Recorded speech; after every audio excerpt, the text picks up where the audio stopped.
Hello, this is Tony Heller from RealClimateScience.com discussing man-made sea level rise. During the summer of 1988, NASA's James Hansen started the global warming scare before Congress, and he wanted people to stop using fossil fuels.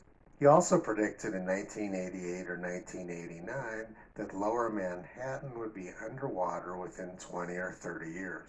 And he said that because of droughts, you'd have a difficult time getting a glass of water in New York City restaurants. He said Manhattan restaurants would have signs saying water by request only. I found that prediction to be pretty entertaining because I used to go visit my grandparents in New York during the 1960s. The northeastern U.S. had a 5-year-long drought during the 1960s, and New York City almost ran out of water. And I remember very clearly the signs up in the restaurant saying water by request only. New York City doesn't have any water shortages now, but they were fighting with Philadelphia in 1965 over the last little bit of water in the Delaware River. But this video is about sea level rise. NOAA has 6 different scenarios for sea level rise during the 21st century.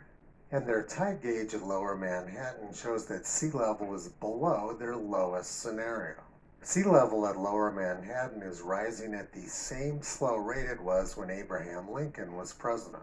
Hansen had no clue what he was talking about with either sea level rise or drought.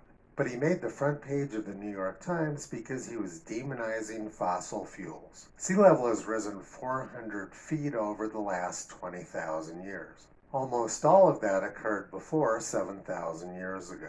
Climate alarmists believe that this 400 feet of sea level rise was natural, but the tiny bit of recent sea level rise is man-made.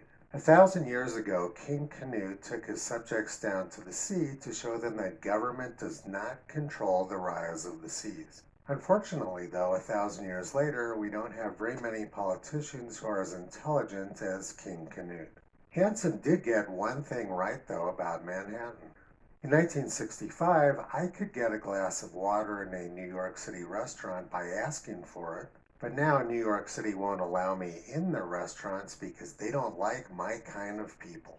New York City doesn't care that vaccinated people carry as much virus as everybody else. Our governments run off of junk science. Toto's been pulling back the curtain on this for the past 13 years. You can visit him, Curie, and Caesar on the web at realclimatescience.com.